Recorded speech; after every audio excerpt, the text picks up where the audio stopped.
Hola, bienvenidos a todos. Quiero compartir con ustedes hoy unas entrevistas que se han hecho. Saben que en los Estados Unidos el sobrino del presidente Kennedy sí, es un candidato para la presidencia, ¿verdad?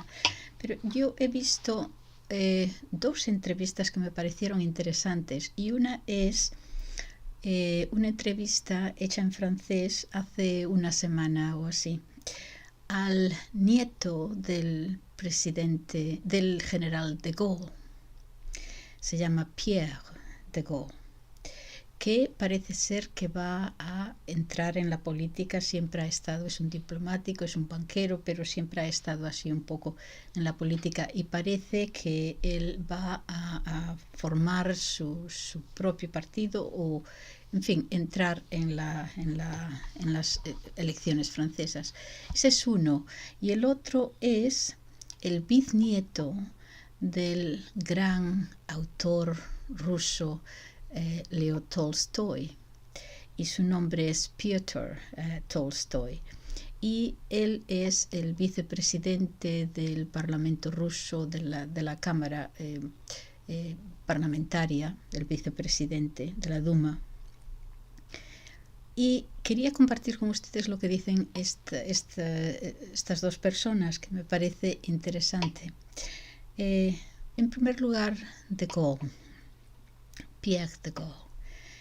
En primer lugar, va a hablar un poco de todo, de Francia, de la Unión Europea, de Europa, del mundo, de Rusia, de los BRICS, un poco de todo, pero empieza con cuestiones fundamentalmente francesas. Es que el presidente Macron ha dado un discurso hace cosa de una semana o así, entonces le están preguntando, esta es una entrevista, y le están preguntando sobre el discurso que dio el presidente Macron. Y bueno, que no está muy de acuerdo, dice que eso no es serio, palabras. Quiero compartir esta entrevista con ustedes para que vean que cómo hay gente ahí importante, que está en desacuerdo con lo que está pasando en el mundo en estos momentos, y esto es un ejemplo. Entonces habla primero sobre este discurso, como ya he dicho, y dice que no es serio. Esas son palabras de políticos, que son muchas palabras, pero que en realidad nada. Por ejemplo, sobre el sistema educativo, empezó a hablar de que si tenemos que volver a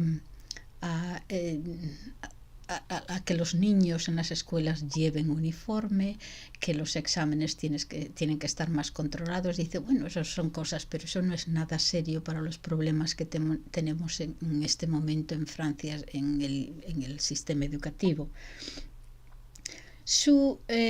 Entonces es muy crítico del presidente, pero después sigue con la Unión Europea, y esto es una de las cosas que dice. Voy a ir resumiendo.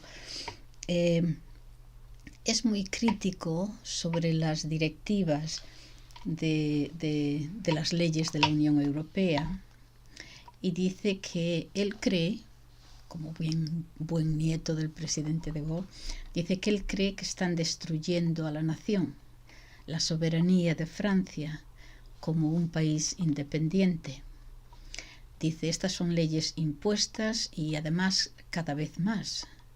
Da muchos ejemplos y cifras. Por ejemplo, dice que una de las leyes de la Unión Europea es que para el año 2030 un 42.5% de toda la energía tiene que ser energía renovable. Habla de ello y dice, pero bueno, estos son medidas extremas. Las exportaciones del gas ruso, por ejemplo, el precio ha subido un 40%. De Macron dice sobre todas estas cosas importantes que que van contra la soberanía y la independencia de la nación. Dice, de esas cosas no ha hablado en su discurso. Dice solamente, por ejemplo, sobre la energía, se limita a decir, sí, bueno, el precio de la electricidad subió un 10%, pero de todas formas consideren ustedes que todavía el precio de la electricidad en Francia es más bajo que en otros países europeos, por ejemplo de Italia y de Alemania.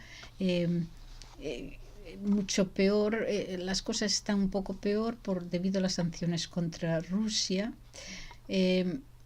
Y dice, claro, es que en Alemania, por ejemplo, está obligada ahora a importar. Claro que la situación alemana, dice De Gaulle, está mal. Ha sido prácticamente obligada a importar su gas de los Estados Unidos ahora, que esto, dice, es lo que los americanos querían. Dice que recordemos aquello que dijo el presidente de la OTAN al fundarse la OTAN en 1949, me parece. Dice, el propósito de la OTAN es tener a los Estados Unidos in, a los rusos out y a los alemanes down. Lo cita. Bien.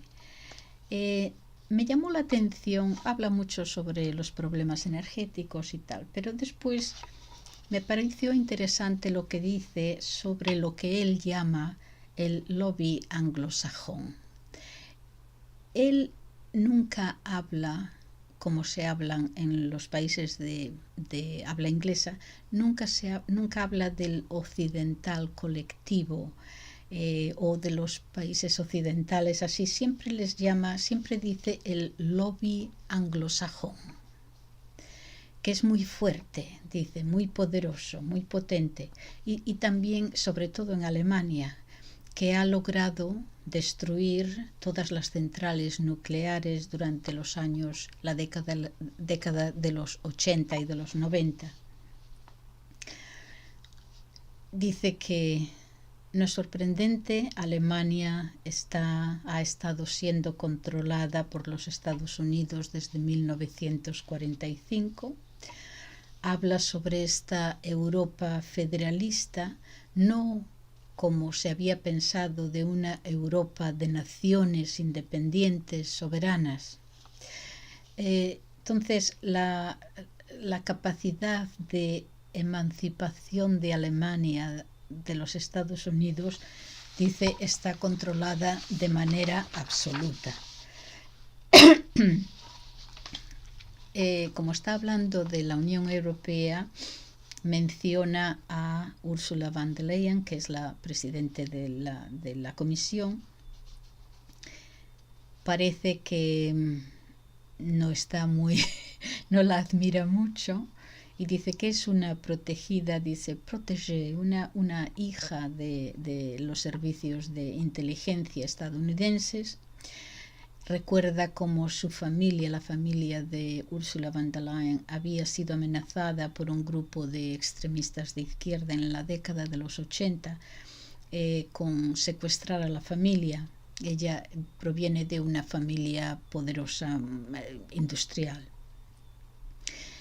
Y recuerda ese ejemplo, pero dice, está sumisa completamente a ese lobby anglosajón. Repite y repite esto del lobby anglosajón.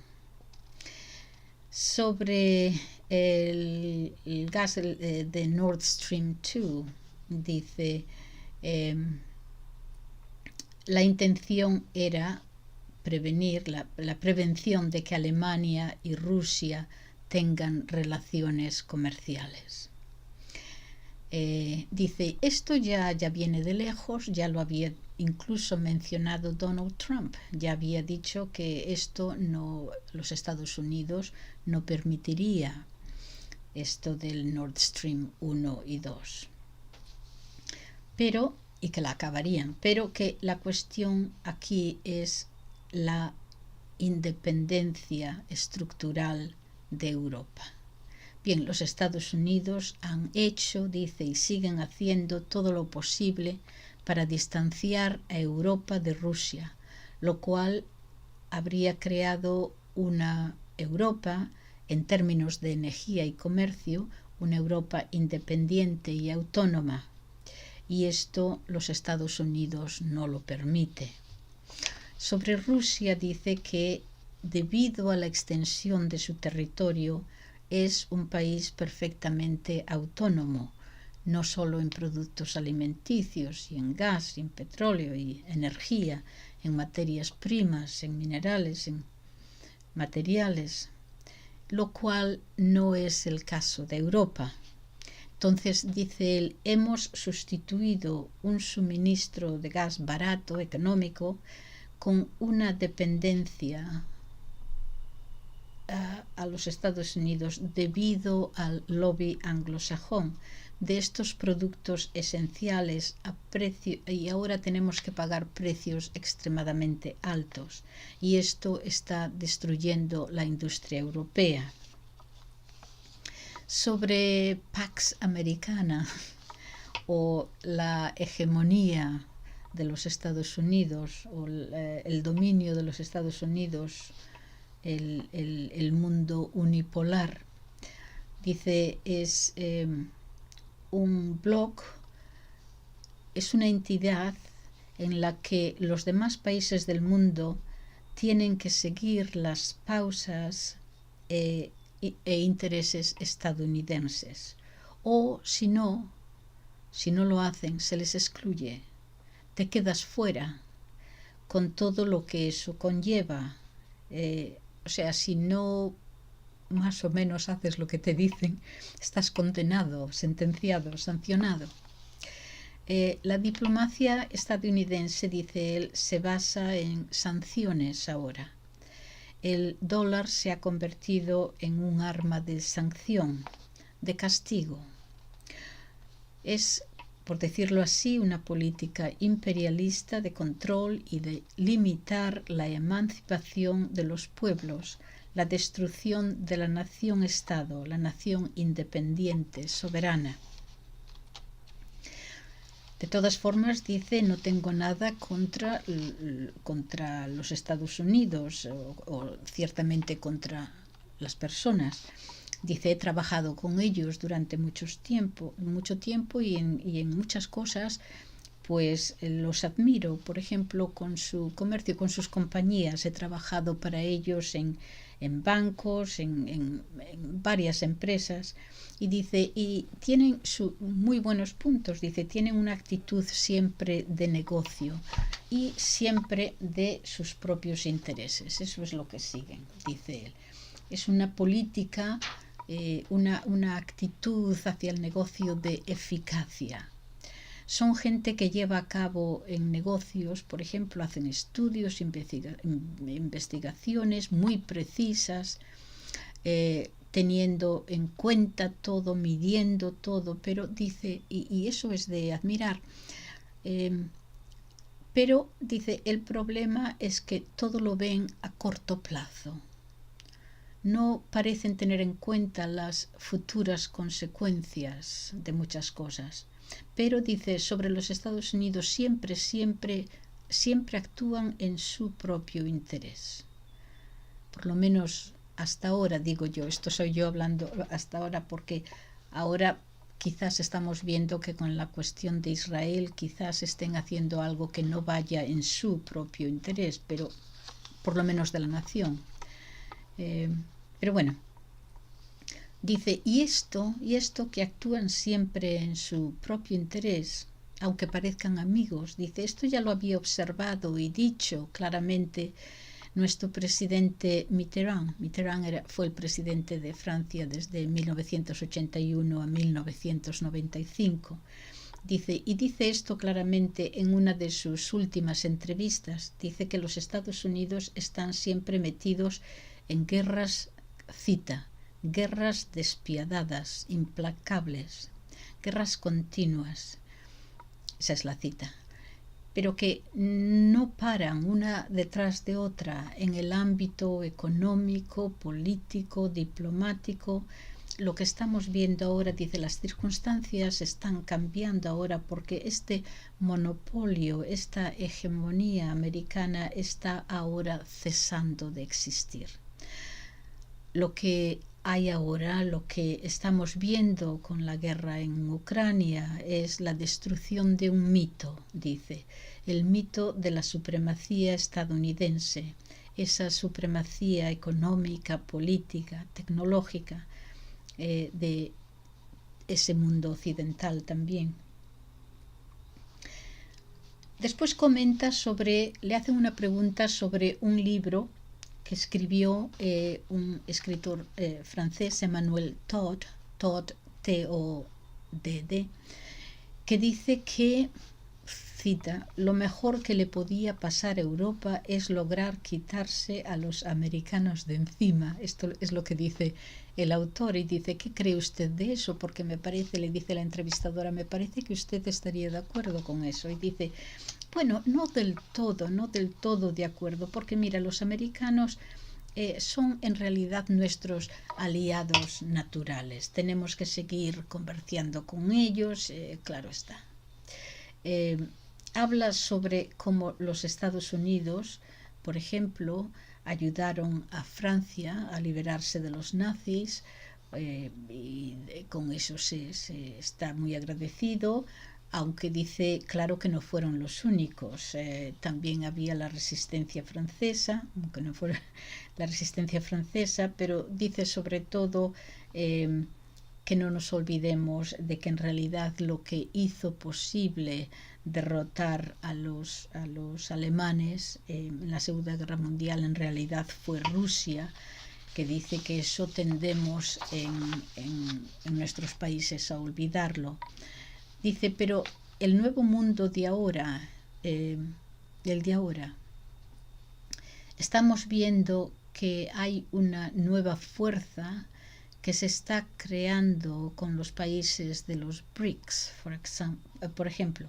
O sea que el mundo ya no está completamente bajo un solo bloque, ni siquiera dos, como estaba durante la Guerra Fría, sino un mundo multipolar donde cada país puede decidir por sí mismo, o en ese camino vamos, él cree, y pueda escoger con quién quiere comerciar, etcétera, de acuerdo con sus propias necesidades económicas, con sus garantías de seguridad, diversificación.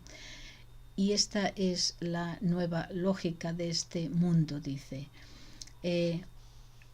Sobre el sur global o la mayoría global, como se dice ahora, dice, estos son países, todos los países que no estén en este centro occidental europeo, estos son países que quieren crecer y desarrollarse libremente, independientemente, de acuerdo con sus intereses. Quieren también guardar y retener su identidad, su cultura. Esto es un valor fundamental. Lo que se denomina la identidad de un pueblo es precisamente eso, y tenemos que tener un respeto por su cultura y su identidad. Que nos guste o que no nos guste su forma de hacer las cosas, bien, pero tienen el derecho a hacerlo a su manera, de acuerdo con sus intereses, como lo hacen los Estados Unidos con la suya. Esto es lo que es diferente ahora. Estos países han perdido el miedo.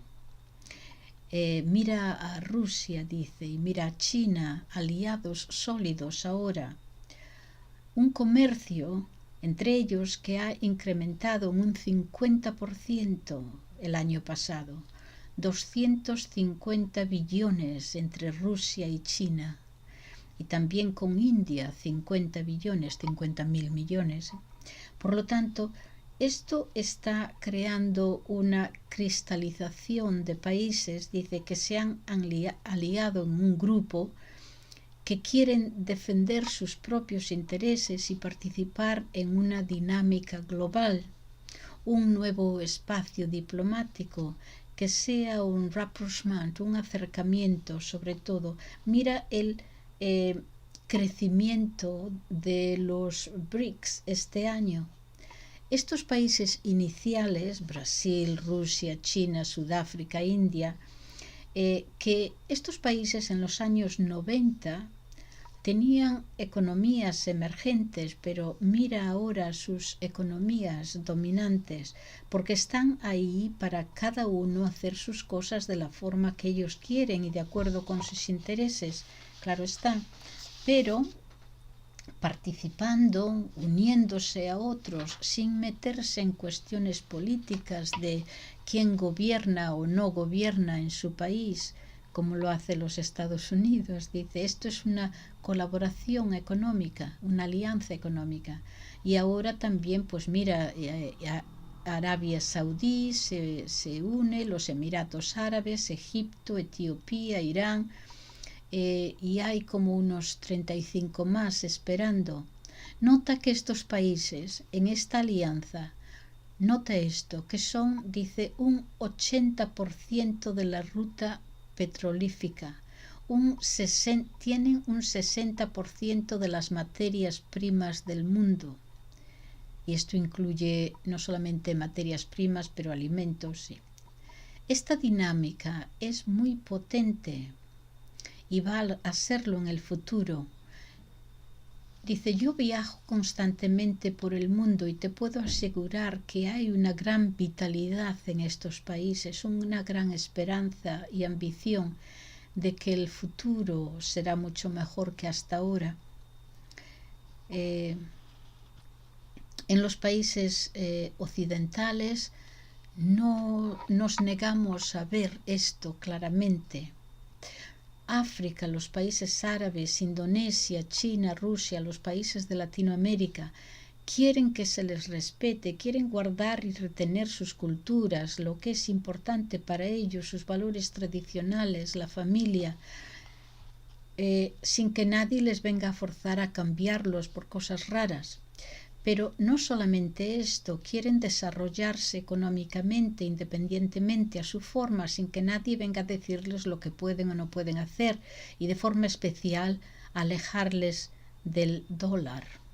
Se han dado cuenta de que o estás alineado a los Estados Unidos o no, y si no, estarás sancionado. Así de claro, el sistema financiero estadounidense, si no estabas con lo que ellos demandaban de ti, podrían bloquear el sistema de pagos en dólares y puede que tu país, los pagos que tu país tenga que hacer.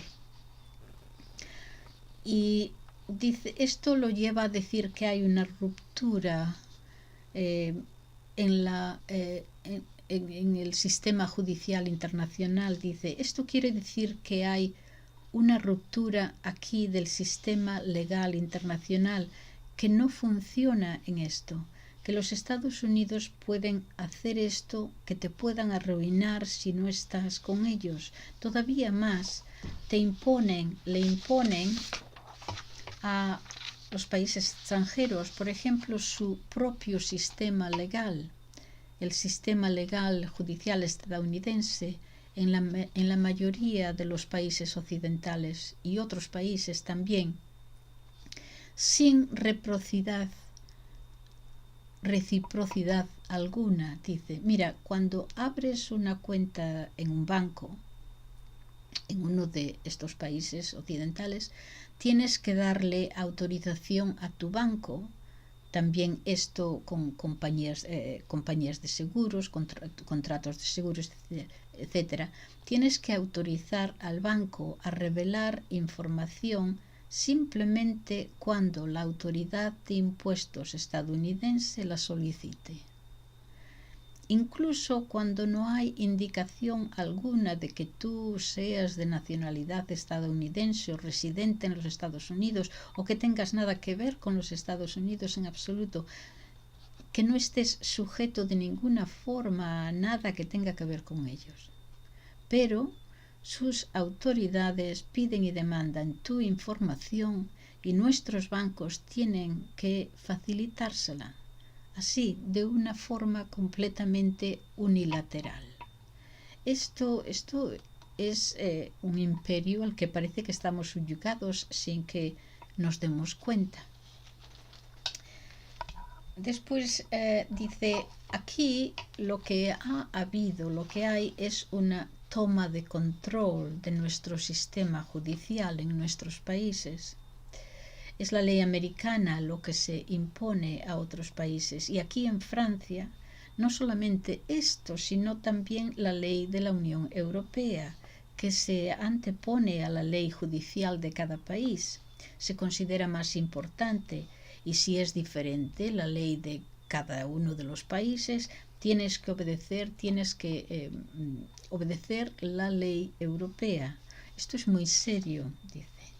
Sobre Ursula von der Leyen, la presidenta de la Comisión Europea, dice, la información al pueblo está controlada y sancionada. Habla así de claro, ¿eh? Dice, no sé si se habrá usted dado cuenta que si no dices o piensas lo que ellos quieren, se te sanciona. La gente se está dando cuenta cada vez más. La gente que por regla general no sigue la política o no les interesa. Ursula von der Leyen, por ejemplo, introdujo ahora en Davos, en el Foro Económico Mundial que acaba de terminar hace 10 días, creo, introdujo esta nueva ley, el acto de servicios digitales. Esto es, como diría Orwell en el libro 1984, esto es equivalente al Ministerio de la Verdad. Habla sobre ella estaba hablando sobre Internet y dijo así de claro que habría sanciones para asegurarse de que no se contradicen, entre comillas, los valores europeos. Sí, siempre dice esa frase, valores europeos, Úrsula. En realidad se refiere al wokismo, en realidad. Y todo aquel, dice ella, toda persona, entidad o organización que no respete estos valores europeos será sancionada. Continúa el señor Monsieur de Gaulle diciendo, esto es un ataque abierto, frontal, contra nuestra libertad de expresión. Claro, y añado yo, y de pensamiento, porque si no puedes expresar lo que piensas, entonces en realidad te están prohibiendo pensar, incluso. Si no puedes decirlo, estos no son valores europeos clásicos, por lo menos. Pero, continúa él, los medios de comunicación oficiales no informan de esto al pueblo. Estas directivas se extienden a la educación, a la propiedad. Estamos perdiendo nuestra libertad. O nos la están robando. No solamente en Francia, pero en los demás países europeos también. Y esto está provocando un instinto reflexivo natural del pueblo, de las personas, de querer defender tu nación de todo esto, defender lo tuyo, defender tu cultura, defender tu tradición. Y esto está pasando ahora en toda Europa. Se está viendo ahora en toda Europa. Sobre Ucrania dice, sí, bueno, he hablado ya muchas veces largo y tendido sobre esto. Es un conflicto que, como muchos vimos al principio, pero muchos más están viendo ahora, un conflicto usando a la pobre Ucrania para debilitar a Rusia, y no solamente a Rusia, sino también a Europa, a desunir a Europa, a hacerla depender de los Estados Unidos. Es un pretexto para extender la OTAN al este y a la frontera rusa. Todos sabemos, no es necesario repetirlo, como se le había prometido a Rusia, que la OTAN no se extendería. Todos sabemos esto, 1 pulgada. Pero nada, los americanos empezaron casi inmediatamente, ya en la década de los 90, con Bill Clinton, a hacer lo contrario de lo que se les había prometido. lo que le habían prometido a Gorbachev entonces, en aquel entonces. Cada país que se une, estoy viendo mis notas, a la OTAN, tiene que gastar o tiene que poner ahí un 2% de su Producto Bruto Nacional en armamentos. Recientemente, dice el ministro británico, no me acuerdo ahora de su nombre, dice muy así, como Talleyrand, la francesa, no me acuerdo de su nombre, de cuyo nombre no quiero acordarme. Este ministro, que siguen cambiando, ha dicho que debemos aumentar este gasto de un 2% a un 2,5%. Evidentemente en comprar armamento americano. Claro, dice, lo que tuvimos que hacer en Europa fue abastecer a Ucrania con nuestros equipos de armamentos existentes y ahora nuestras reservas, nuestra despensa, por decirlo así, está vacía. Tenemos que comprar. ¿A quién? A los Estados Unidos. Y sigue con esto, dice, creo que les hemos mentido a los ucranianos. Cuando les dijimos y prometimos que el gobierno de Putin se vendría abajo, que ellos con nuestra ayuda lo colapsarían, que se vendría abajo por sí solo y sobre todo que podríamos cambiarlo desde fuera. Yo creo que no comprendemos la mentalidad rusa, cómo piensan los rusos. Estamos mirando este conflicto con los ojos de países occidentales. A ver, y empieza a explicar. Los rusos son perfectamente conscientes de que su país en la década de los 90 estaba arruinada después del colapso de la Unión Soviética. En 2000 llega Putin al poder. Tiene muchísimos problemas con los oligarcas, etc. Putin salvó a Rusia de toda esa violación económica. El país se había venido abajo. Los oligarcas y los globalistas saqueando el país prácticamente, transfiriendo la riqueza del Estado a sus cuentas privadas. Aquello era un desastre.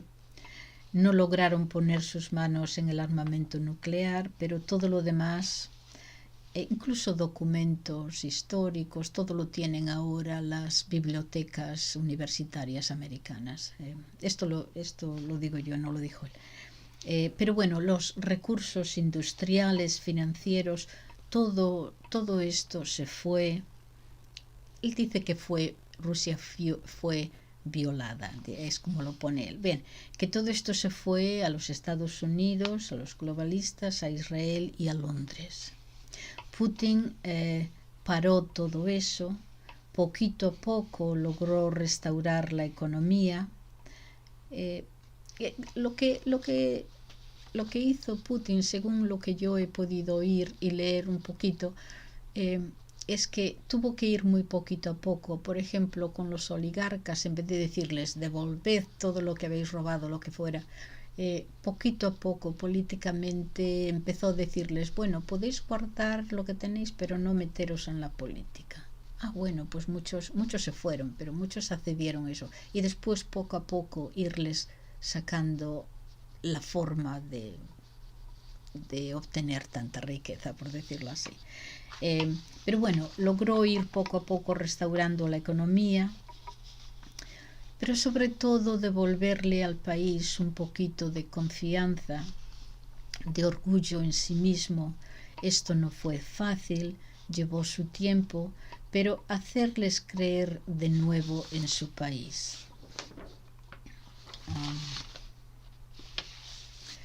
En su nación.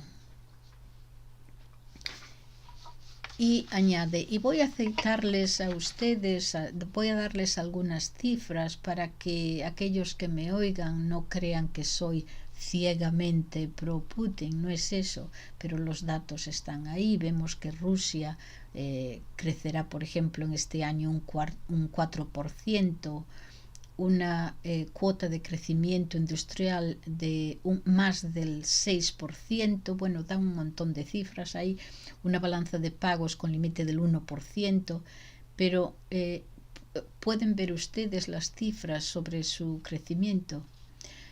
Y después, dice, tenemos a gente en Europa como Bruno Le Maire, que decía en el año 2022 que iba a traer la economía rusa a estar de rodillas y la economía china también de rodillas.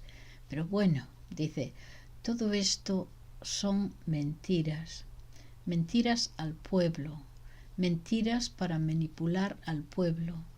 Y termina en esta primera parte de esta entrevista diciendo, y cuando uno miente tan descaradamente al pueblo, está admitiendo su propia derrota.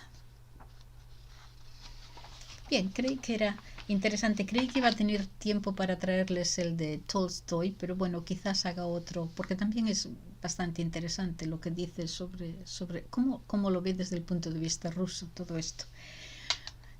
No se olviden de darle al like y suscribirse, por favor, para ayudar al canal. Gracias. Adiós.